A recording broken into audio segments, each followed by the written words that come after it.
Hello friends, this is Mori Vidi and you are watching your favorite channel Mori's Physics Academy।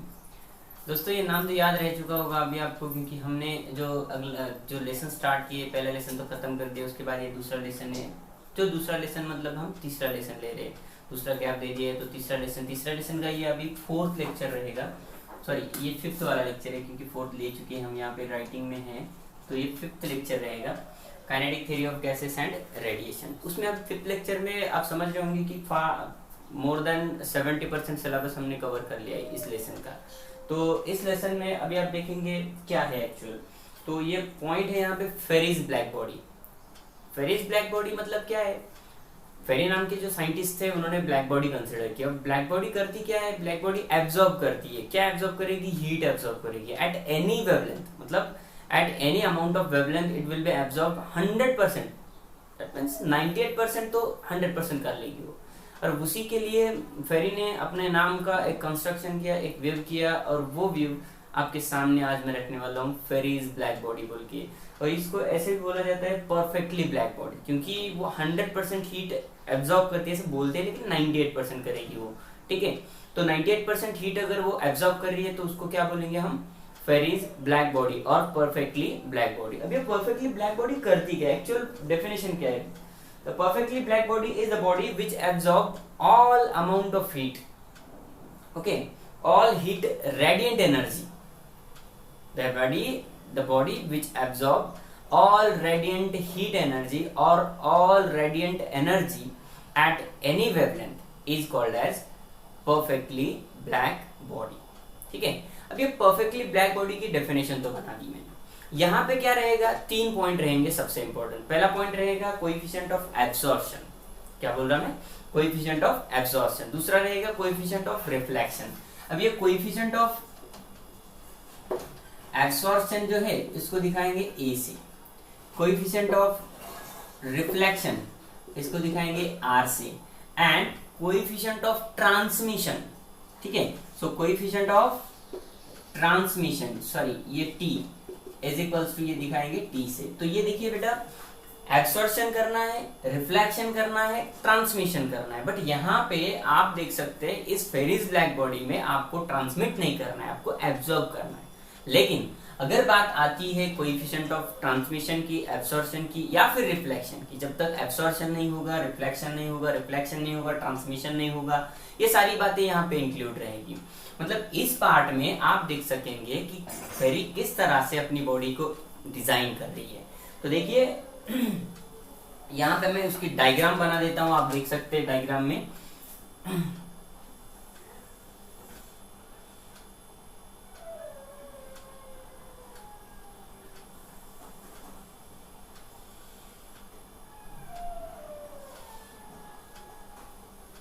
अब ये 90% heat absorb कर रही है, तो इसको इतना छोटा सा तो नहीं होगा, बिल्कुल नहीं होगा।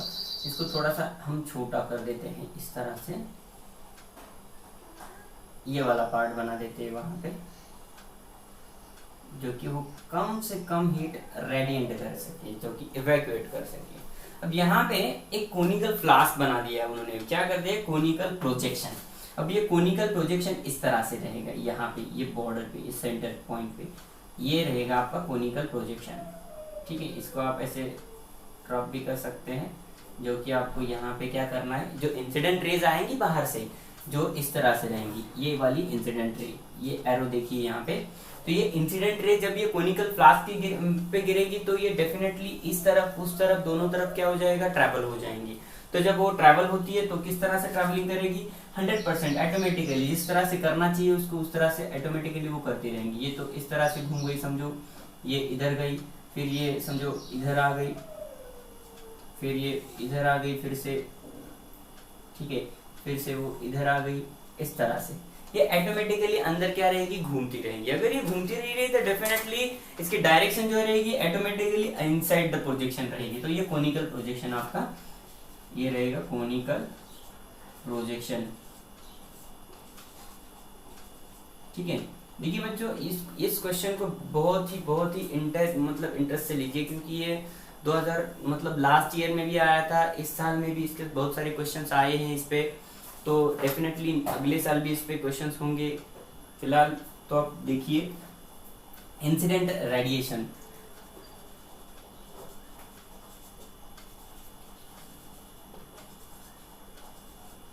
ये रहेगा इंसिडेंट रेडिएशन, जो ये इंसिडेंट रे आ रहा है। उसके साथ साथ ये लैम्प ब्लैक, ठीक है, ये जो पार्ट रहेगा ये क्या रहेगा, लैम्प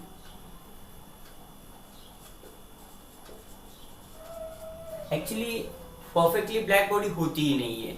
तो एज अ प्रोजेक्ट के लिए या फिर प्रैक्टिकल वर्क के लिए फेरी ने अपना ये बॉडी कंसिडर की है, उसको हम फेरीज ब्लैक बॉडी बोल रहे हैं। अगर परफेक्टली ब्लैक बॉडी की बात की जाए तो वहां पे क्या होगा, 100% क्या होगा, वो हीट एब्जॉर्ब करने वाली बॉडी रहेगी, ठीक है। तो यहाँ पे वो 98% करती है क्योंकि ये फेरी की ब्लैक बॉडी है, ठीक है। इवैक्यूएटेड स्पेस जो यहाँ पे रहेगा,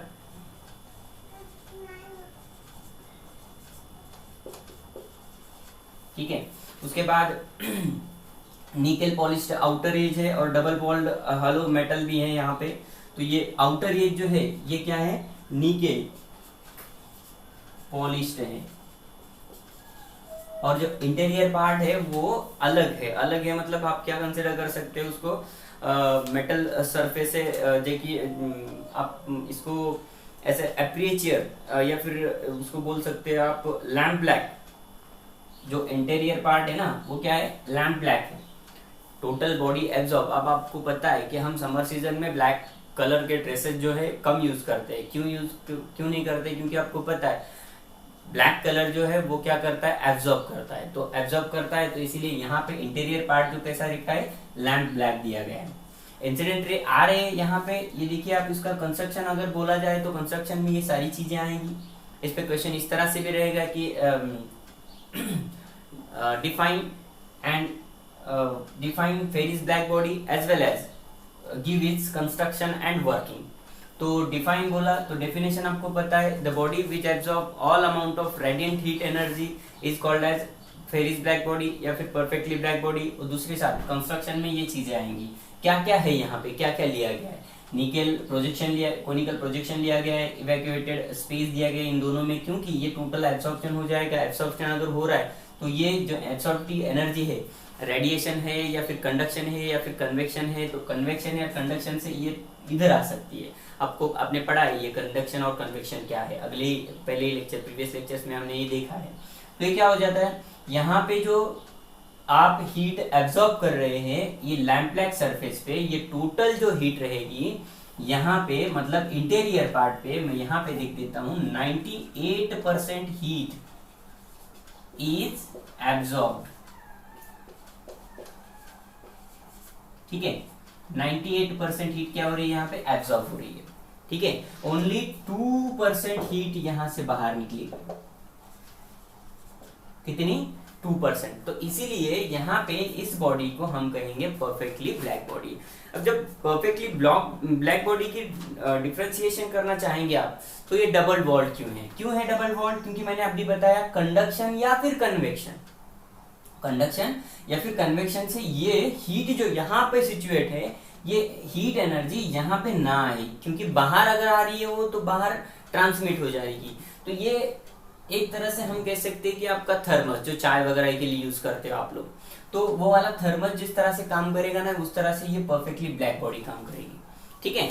तो कंस्ट्रक्शन में कुछ बातें बोल सकते हैं आप, जैसे कि मैं सिर्फ पढ़ के सुनाता हूँ आपको, अगर आपको याद रखा ठीक, नहीं तो ये इसका जो स्क्रीनशॉट है, मतलब ये प्रिंटेड नोट्स का, लास्ट में आपके वीडियो के लास्ट में मैं शिफ्ट करा दूंगा, ठीक है। तो देखिए वहां पे क्या है, Ferry's black body is an artificial black body, it consist of a double walled hollow metal sphere having a small aperture.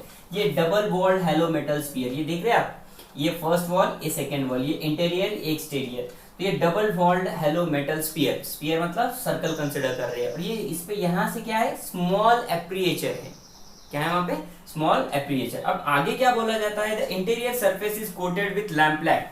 देखिए मैंने यहाँ पे लिख दिया है, ये इंटीरियर सरफेस क्या है, लैम्प ब्लैक है, और जो एक्सटीरियर है वो क्या है, निकेल पॉलिश्ड है। ये देखिए यहाँ पे एक्सटीरियर पार्ट क्या है, निकेल पॉलिश्ड है, मतलब इंटीरियर अलग और एक्सटीरियर अलग, ठीक है। उसके बाद लॉस ऑफ हीट, ये जो सरफेस दिया गया है, ये जो मतलब दोनों के बीच में का स्पेस दिया गया है, वो क्यों दिया गया है, to loss of heat, to protect the loss of heat, मतलब जो हम कलेक्ट कर रहे हीट यहाँ पे, वो हीट हमें ऐसे ही वेस्ट नहीं करनी है।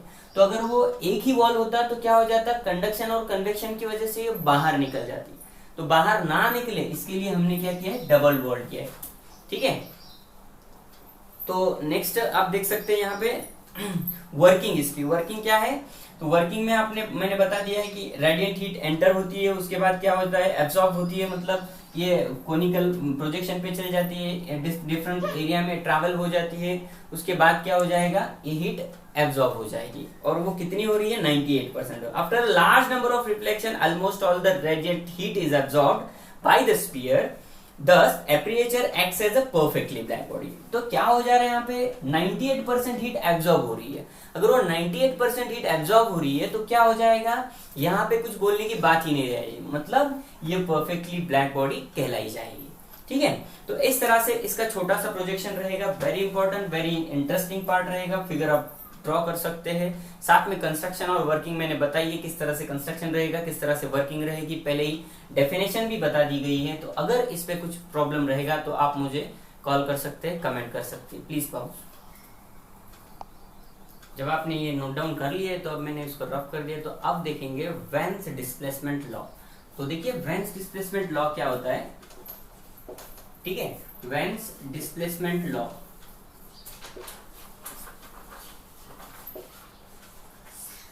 ठीक है। अब ये वेन्स डिस्प्लेसमेंट लॉ जब सीख रहे हैं आप, तो ये एक बात समझनी जरूरी है कि एक्चुअल वेन्स डिस्प्लेसमेंट लॉ होता क्या है।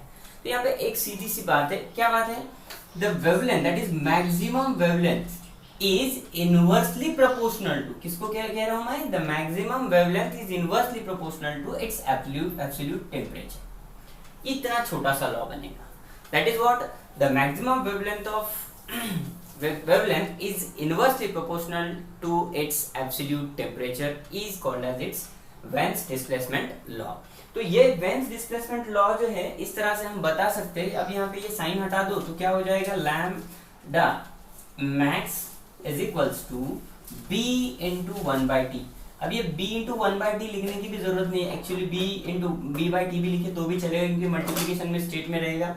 ठीक है, तो यहाँ पे b इज इक्वल टू क्या है, वेन्स कांस्टेंट है, वेन्स डिस्प्लेसमेंट कांस्टेंट। अब ये b इज इक्वल टू क्या लिखेंगे, वेन्स डिस्प्लेसमेंट कांस्टेंट। और आप बता सकते हैं यहाँ पे कि हमने इसे कैसे कंसीडर कर दिया। तो b इज इक्वल टू हम ये भी लिख सकते हैं कि lambda max multiplied by temperature.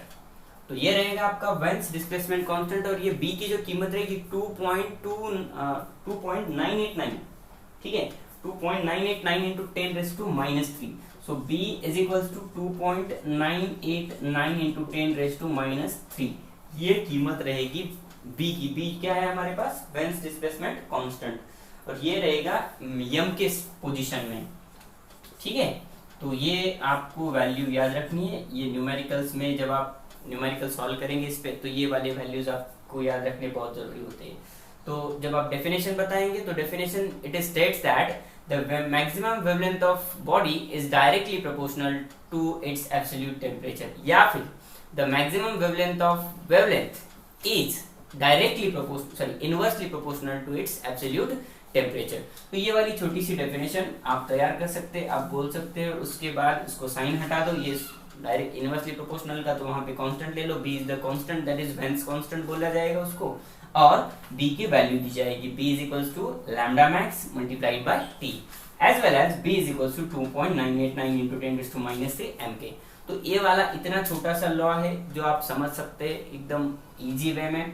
तो इसको नोट डाउन कीजिए, ये इक्वेशन लिखिए, ठीक है, या फिर स्क्रीनशॉट लीजिए।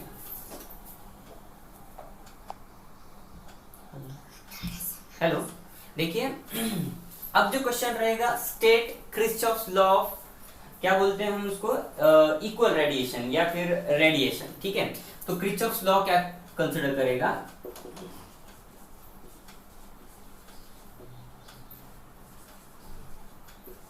Of radiation.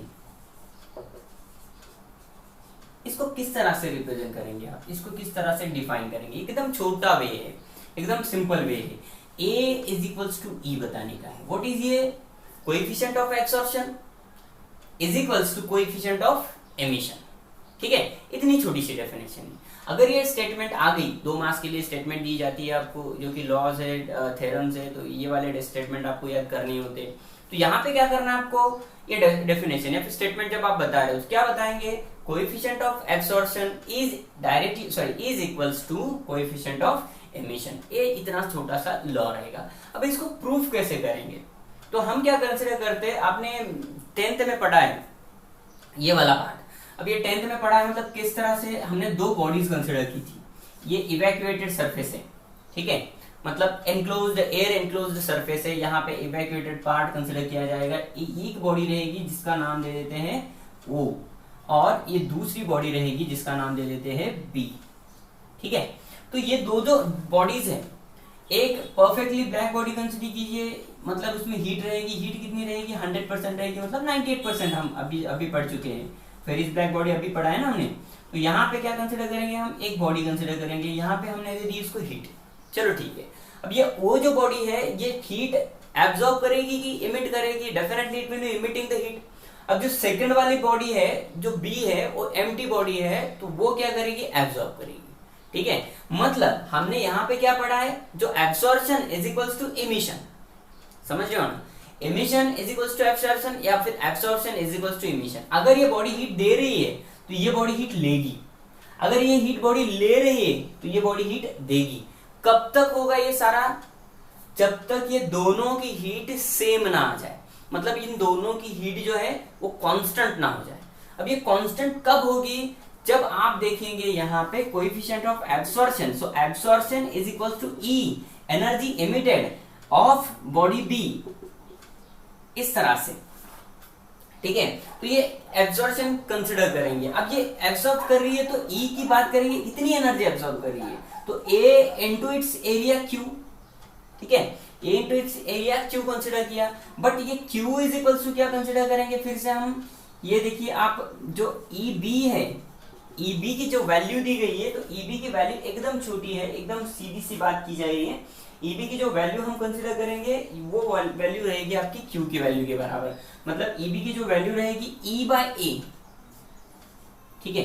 तो E बाय A, फिर से वही EB is equal to E by A, यहां से ये इक्वेशन टर्न आउट किया मैंने, EB को यहां पे ला लिया, E बाय A ये वैल्यू कंसिडर कर दी। मतलब आपको पता है अभी A is equal to E by EB है, तो definitely E is equal to क्या होगा, E बाय EB होगा, सेम, ठीक है।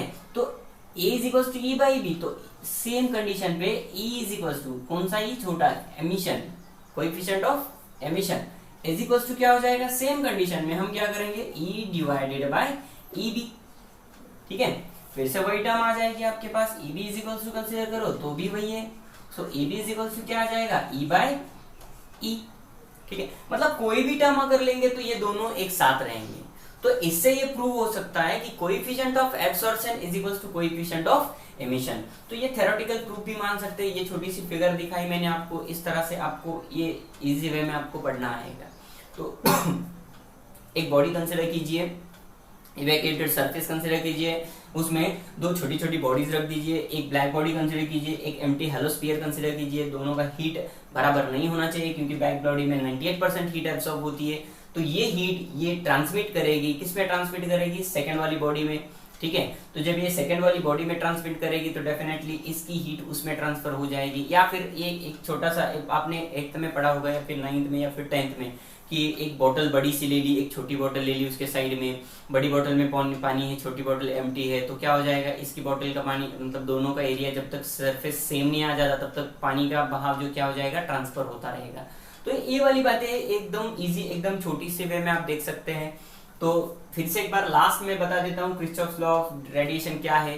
Kirchhoff's law of radiation state that the coefficient of emission is equals to coefficient of absorption. तो इतना छोटा, इतना इजी वे में आप इसको प्रूव भी कर सकते हैं। दैट्स ऑल, ठीक है, थैंक यू।